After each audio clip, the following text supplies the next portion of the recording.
Thank you, Daniele. So I thought I also bring a picture from my city.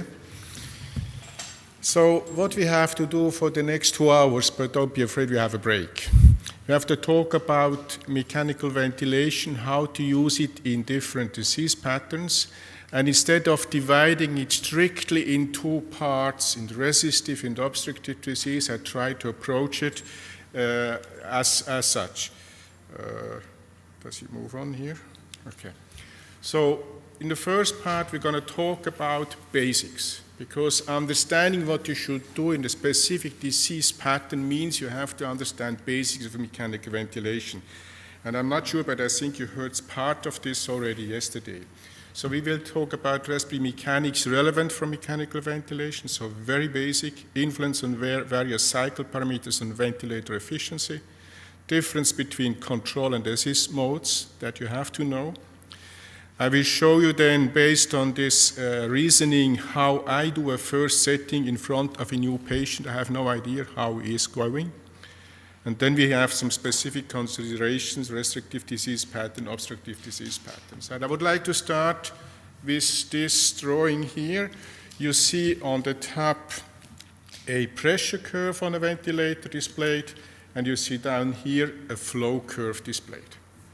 And the question is, you stand in front of your patient, you had some kind of information about this patient, you stand in front now and you have to rapidly decide, is there anything that's going wrong, which I have to intervene immediately. So which A, B, C, D is the one that you're the most concerned about? Is it A, B, C, or D, where it needs immediate reaction? Hand rises up. A, B,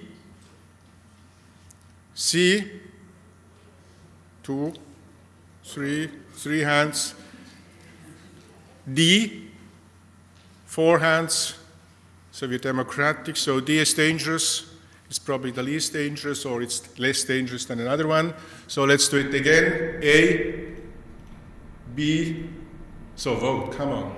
I'm coming from Switzerland, you know voting. You have a problem with this. C, now you see hands. Okay, what is the problem there?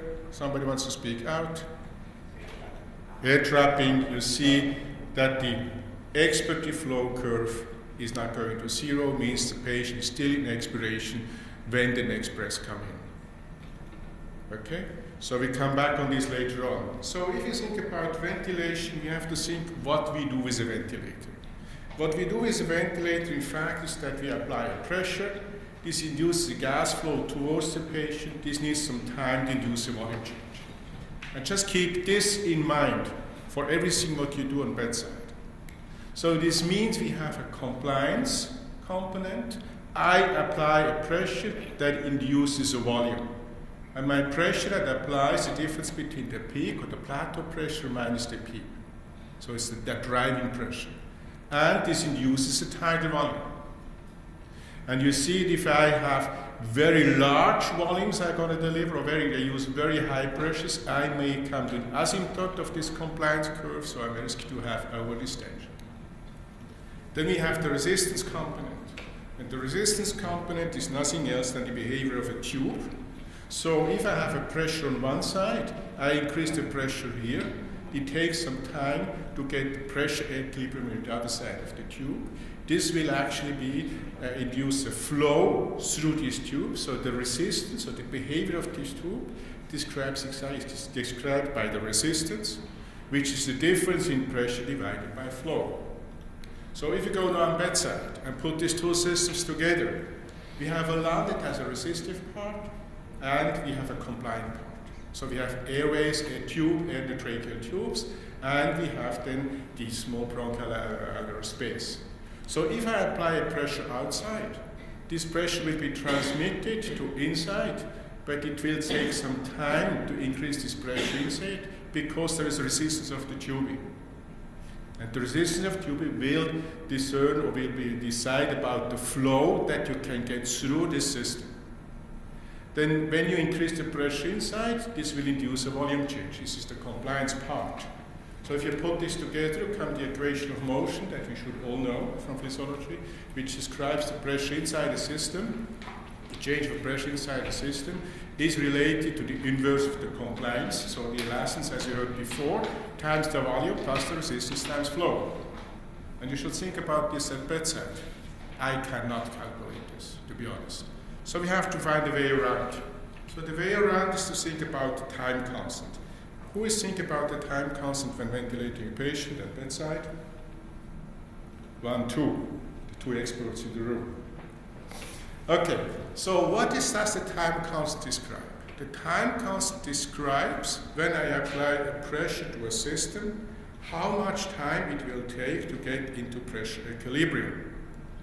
And this is given by the two parts, by the resistance and the compliance. So the definition of the compliance, or the time constant, is compliance times resistance. And we know that it takes about 5 time constants to get almost full filling at the given pressure. The same thing is if I reduce the pressure for expiration. And the time constant knowledge is quite known in terms of expiration avoiding air trapping. When I started to do my first experience on ventilators, we were calculating and measuring time constants. It was the time we started to use surfactant, started to measure different mechanics. So we had an idea of this, but we never really thought about the importance of the inspiratory time constant. So let's explain this just by a simple sketch. Don't take the seconds here from this display because it's from another book, but it just tells you something. I apply a constant inflating pressure at the airway opening. And my question is now how long it will take time to get full filling. My full filling for this patient condition is 1 lung unit, so 1 volume unit. If I have a patient, let's say he has a compliance of 1 and resistance of 1, so that's not the absolute number, just normal. It will take some time to get full filling. It's given here as 1.8 seconds. Okay?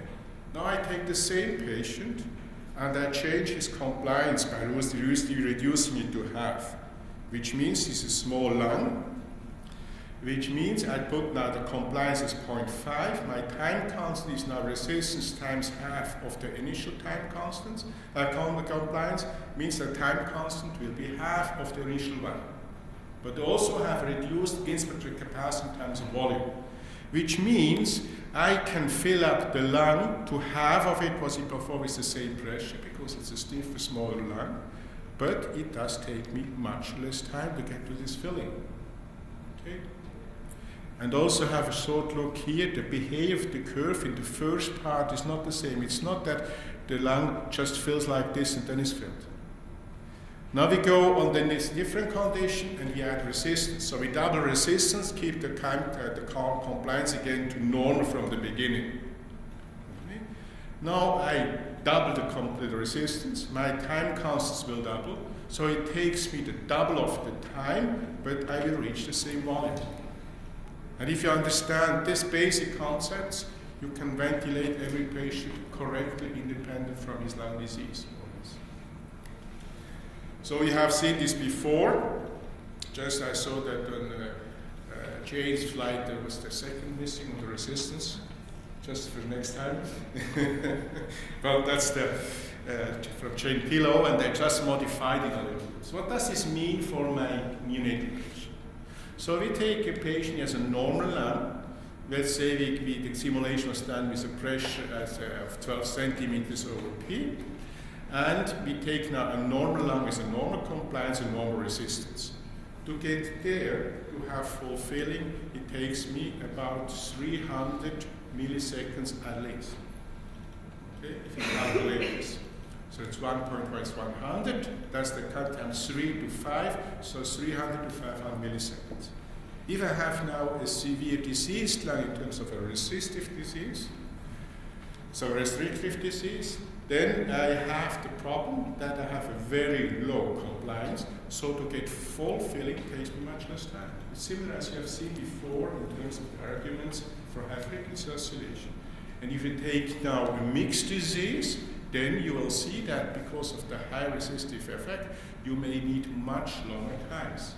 And this is true for filling and emptying. So if you already look at this and you think about your patient that comes in your unit, gets intubated because has severe disease. He gets better. Maybe the newborn, you give him some surfactant, you're going to change his compliance. Or there's something else happening. This patient will change mechanical behavior of his system over time. And what do? You always use the same settings. So that's the first part which does not make sense for me, that the patient comes in with same settings as he goes out, or it's almost before extubation. The only thing that you usually do, you reduce your pressures. And when you reach a certain pressure field, now it's time to get extubation. So let's have it look now. How can we do this at bedside? I said calculating the equation of motion is impossible. Calculating time constant is very difficult because we usually don't have reliable values of resistance. And also, depending what you do, our compliance values given by the machine are completely wrong, and I'm going to show you this. So, what does happen when I apply a pressure outside? We learn to use pressure control, so that's conditional pressure control with a plateau phase. And probably you learn to have a plateau on your pressure wave and you're happy. If your pressure wave does not go to a plateau, what do? Either you turn up your respiratory flow or continuous flow in the TCPL mode, or you really prolong respiratory time, which is very rarely seen. So what does this mean? This means my pressure in the outside is building up very fast, but the inside pressure will take some time because of the resistive and elastic forces of the system. So it will take me some time to reach pressure equilibrium. And to the point when I reach pressure equilibrium, there will be some volume delivery towards the lung. And the volume delivery is given by the flow. So the flow towards the patient is initially a fast flow with a decelerating pattern. So first you increase your pressure, very fast flow pattern, and then when the pressure inside starts to increasing, the flow will come down because the pressure gradient goes down between inside and outside. The resistance does not change of the system. So you come to a point where there is no change in pressure, no difference in pressure anymore, no volume delivered, means you have a zero flow condition. And the same is true for expiration. So at bedside, we can look indirectly at this kind of pressure equilibrium when looking at the flow curve, because the pressure display does not tell me anything. It means only the ventilator does what I ask for. He builds up the pressure to his level. So now when we know this, as you realized before, that was drawing C, where we have the condition of auto-PEEP. If I do not allow for enough time for expiration, there is still flow at end expiration, risk of air trapping, dead space will increase, my ventilation becomes less efficient, and I have some other complication. What we often forget is that the same thing happens on inspiration. So the question is my flow curve going to zero, or is it interrupted? If it's interrupted, it means I'm not fully giving the patient what he could achieve with this kind of pressure in his actual condition. So let's have a look. And this is a publication from the adult people. Respiratory care, it's worth to read. It gives you the basics of understand what the flow curve, what the monitor can tell you, the inbuilt monitor of a ventilator. So what they did here, they increased inspiratory time at each breath. And you see the flow curve here is cut off. It's going to be still cut off. Now it's getting close to 0, 0, 0, a long 0 phase. The machine seems not to build up the pressure in the beginning fully. So you may, if you see things like this, increase your flow, your constant flow in the TCPL mode, for example, to build up it faster. And actually, you see the plate is getting longer and longer. But the main effect is on the volume. By increasing inspiratory time without really changing the pressure, you see that the volume delivered gets more and more, and the shape of the volume curve is from a peaking wave changing to a plateau wave. So there's an increase in volume over time. I illustrate this from a patient on the pediatric ICU, just a bedside observation. So it was a patient that received about 6 ml per kilo of 20 kilogram, and I saw this display on the ventilator. So we have here the nice plateau wave, pressure control mode, 13 of pressure above 5 of PEEP, and some of 18 of pressure, delivering 120. You see here the flow curve does not come to 0, and you see the volume curve is peaking. So it means the inspirate time seems to be short. The inspirate time was 0.8. So we have delivered 120 milliliter with a delta pressure of 13. So this is the volume delivered divided by pressure gives you the dynamic compliance if you calculate it. And you did 120 divided by 13 is about 9. Divided by his body weight, so his dynamic compliance you would give, and people would report sometimes even in studies, is 0.45. So it's very bad compliance. Okay? Something strange because this patient does not need so high pressures. So now let's see what happens when we correct. And I just increased the inspirate time from 0.8 to 1.2. We're getting closer to 0. The volume curve starts to slow a little bit, still not a nice plateau. And by just increasing the inspirate time, deliver now 160. So if this patient is 20 kilogram, he receives now 8 ml per kilo. And if you consider that 8 ml per kilo is too much, what can you do? You're going to turn down your pressure. So you turn down your pressure, and by going down by 2 points, we reach now a plateau pressure of 16, and my delivered volume is 140. So if you calculate again now, 140 divided by 11, that's about 12.5 or 13 almost. I divide it by body weight, so now his compliance is 0.7. And that's the same patient, so his dynamic compliance, so that the same patient change within a minute. Okay?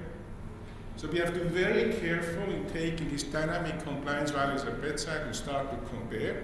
That's probably one of the big mess-ups in understanding in the early times what happens when you give surfactant, because people did not think about things like this and were taking wrong compliance value, and then it's getting confusing. So this patient is much better than we thought. And I could even probably get him better by further increasing a little bit the time, which would allow them perhaps to get down to 15 and would be almost to normal compliance. It's the same patient. So let's have a look at another schematic drawing example. Again, a progressive increase in inspirate time with keeping the frequency stable. Same frequency at each breath inspirate time is increased. Okay? We see here that the flow curve is interrupted. So here it gets closely to 0. It gets to 0 from here, certainly. It gets 0, 0, long 0 phase. And what happened? The tidal volume goes down. So what happened? That's exactly inverse that I showed you before. So we have to start over. I just told you things that are correct, or there's a problem. If there's a problem, where is it?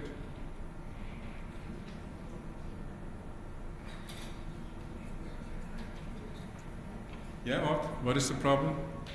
Over this tension. Over this tension, why? If you are in the upper part of the pressure volume. No. Well, the idea is to think about over this tension is always good, but it's not over this tension here. What happened? Why does the volume go down? Yeah? So it should not go down, it goes down. Yeah? What is the problem?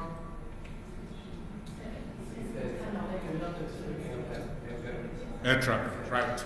Okay. What happened here? You see the flow curve of expiration was already too short, and by increasing inspirate time in this ventilator mode, reduced expirate time because we kept frequency constant. Okay? So what happened here now, you have severe air trapping. So we did something in a good intention on one side, but forgot the other side of the sidewalk. Okay? So what you have to remember is what you do with your ventilator. And certainly if you have one then more model in your unit, you may have the problem that one ventilator works like a control, pressure control, that you usually nowadays working ventilator with an inspiratory time setting and you set a frequency. Or you have the classical neonate one that's getting lost more and more in the newer generation ventilators, so-called TCPL, where you set your inspiratory time and expiratory time, which is result in the frequency. So be careful if you change a new ventilator. You have 3 different ventilators in unit to remember every time how this ventilator works. And some ventilators of the neonatal ones you can choose either this way or this way of setting. But you have to do it in a uniform way. Otherwise, you're going to run problems every day because you're going to miss these things. Any questions on this? Okay? So, what I tried to tell you so far is that we have to think much more about the flow time curve on bedside. Because that's the only one that gives us at least some close idea where we are with our settings. So we do not know where the outward pressure is. We want to apply the minimal pressure we need from outside to the patient to reach the optimal volume filling. And I do not use very high pressures and end up with lower pressures inside and partial volume filling, because then I'm going to use high pressures. So the flow curve tells you when we reach this equilibrium, and the same thing for expiration. Now we have a problem, we often deal with leak. And if you have a leak around the endotracheal tube, what will happen? I tell the machine to build up a certain pressure, and the machine will maintain this pressure over the defined time in a controlled mode. Because I have a leak, there will be some loss of pressure, which means the machine goes on feeding in volume flow, because there is a drop of pressure inside all the time. So my inspiratory flow curve never comes to 0. Okay? And now if you look for the 0 phase, you're going to wait and wait and wait. Okay? So we have to think now, how can we deal with this? Do we see there's a leak? Yeah, if you look at the volume curve, most people look at the numbers displayed by the ventilation, very small somewhere on the corner. The difference between inspired and expired volume. I prefer just to have a look at the volume curve. If the volume curve at end inspiration is cut off and sets up new here again, means clearly you have a leak, because the volume that comes out, the expired volume, does not correspond to inspired volume. Just simple, seen very fast on a screen. So what do? We have to look at the patient. The question is, how does the thorax move? And the thorax should move going up, approaching a plateau phase, and not peaking like this all the time. If it goes up to a plateau phase and goes on, means that's wasted time.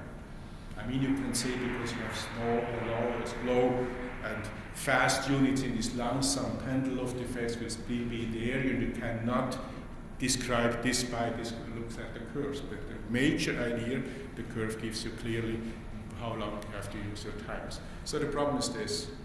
More modern technology, and we get more and more attracted by all the machines, but we forget to look at the patient. So where is the patient? Where do you stay in your unit when you go to a patient? It's down here, because then you see everything. You see first the patient, you see the ventilator, and you don't have such ventilators without screens as they had at this time, but you have ventilators like this with big screens, and bigger they're getting now. Use the curves. Display the curves, don't use the numbers. They don't tell you anything.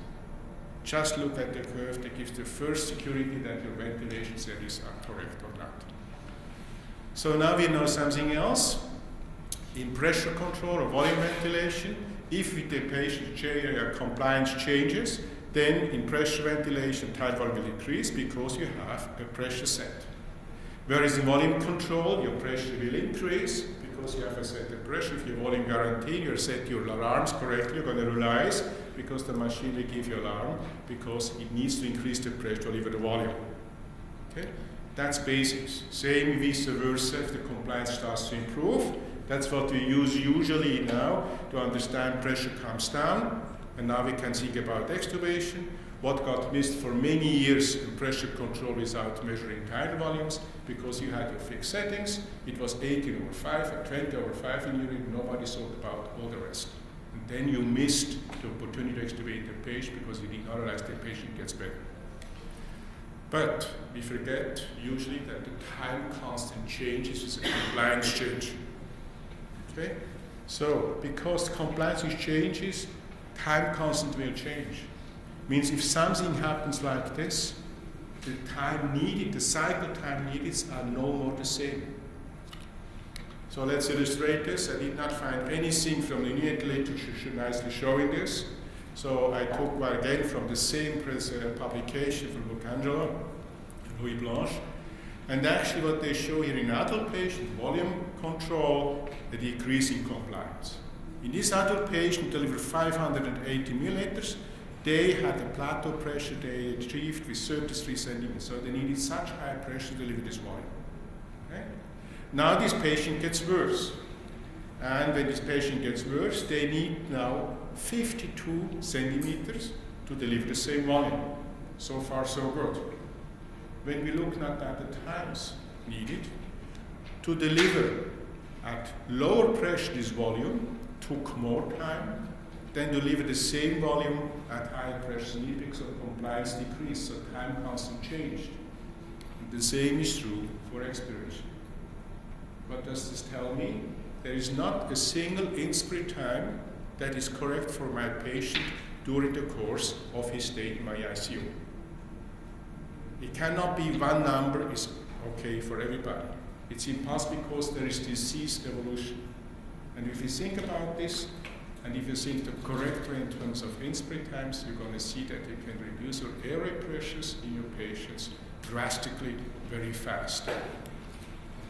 This has been missed partially when they start to use surfactant. This is from the original presentation from Kelly, where they actually looked what happens in terms of volumes, lung volumes, and compliance if I give surfactant. And this was the study that explained why before, a few years before, we observed an increase in pneumothoraxis when giving surfactant that was telling you reduce the pressures. I think every neonatologist has heard this before. Surfactant reduce pressure, but we do not think one step further. This was coming because this observation was if you give surfactant, you see pneumothoraxis. What happened here? You see peak and PEEP pressure, and they give surfactant, and there is a raise in total lung volume because it's recruiting. You would expect that dynamic compliance would improve because this patient's lung becomes bigger by recruitment, less stiff if you want. But we observe here in this publication, this curve gets flatter than it was before. So the dynamic compliance worsened. So why? It should not be because you gave surfactant. Because they reach now on this tension. They're getting on the flat part of the curve. Okay? So this clearly indicates you have to reduce pressures. Okay? And this is also something, if you go back to the literature, the mechanics, compliance, what happens with surfactant is totally confusing because people did not think about what they do and where they are within the pressure volume range. They just did something and then measuring and saying something. Some of them said it happens, changes immediately. Some of them said with surfactant changes hours later, and so on. It's really confusing. So what I tried to tell you in the first part, and I think we go then for a coffee break. You said either if you're in pressure control modes at PEEP, at the inspiratory pressure, this gives you a driving pressure, which is delivering a tidal volume. Or you set, if you like volume guarantee or volume control, you set a tidal volume, the one you believe is the right one. If you're lucky, you got the right one. And then this will result in some pressures. Okay. We set some instrument expiry times. Usually inspiratory time is set because of people said you should do so. If the baby is 600 grams, it's 0.25, and if you give the next one is 0.3, next one is 0.35, and if the baby is 1 kilogram, then it's 0.3 in 1 unit, that is 0.45. So it's just cookbook recipes according to the taste of the unit.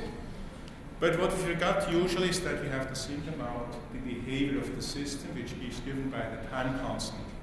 The way to assess this is the only way that we try to achieve or to get an impression from outside. What does this mean in terms of time needed to deliver at this pressure, this volume? And if you look carefully at this, you will end up with the lowest pressure needed to deliver a certain volume. And the same thing, and that's probably the advantage of volume guarantee, the machine does it for you because it's taking this in account in trying to reduce the pressures needed. So what I showed you, 2 short inspiratory time reduce delivered tidal volume. So you're going to use unnecessary high pressures. That's the last thing we're going to do in our ICUs. You're going to have unnecessary high intrathoracic pressure, you may have some hemodynamic compromise. I just have to remind you, it's the PAC or the highest pressure system that has the most effect on hemodynamic compromise and not the PEEP phase where you have the lowest pressure. So it's not the PEEP that is primary hemodynamic significant, it's what you do on top. That's the most important part. 2 short expiratory time, we're not allowed to deliver maximum possible tidals at given pressure, so it will reduce intrinsic PEEP, increase the risk for hemodynamic instability. And this means there is not a maximal frequency for a patient because he is 600 gram or because he is 1 kilogram or 2 kilogram. You hear also some numbers like this around this world, the 600 gram, we ventilate with 60. Others say we ventilate with 40. They'll say, no, we go up to 100. It's depending on his condition. It's the maximum frequency you can give is given by the tidal volume you want to deliver, and then if you want to do it with low pressures, then respecting these 2 conditions. And this gives you the maximum frequency you can ventilate the patient. So if a patient gets from severe disease at entering your ICU to improvement, you can already imagine that the frequency used in the beginning, if you turn it up high within these limits, will no more be acceptable before extubation. It will be much too high. So it's not a static thing, ventilation, it has to be dynamic according to disease evolution. So I leave you with this for the break, coffee break. So we ventilate at 40 or we ventilate with this high time means for me just simply you have not a simple understanding of what ventilation is about. Okay, we see us in 20 minutes. Yeah.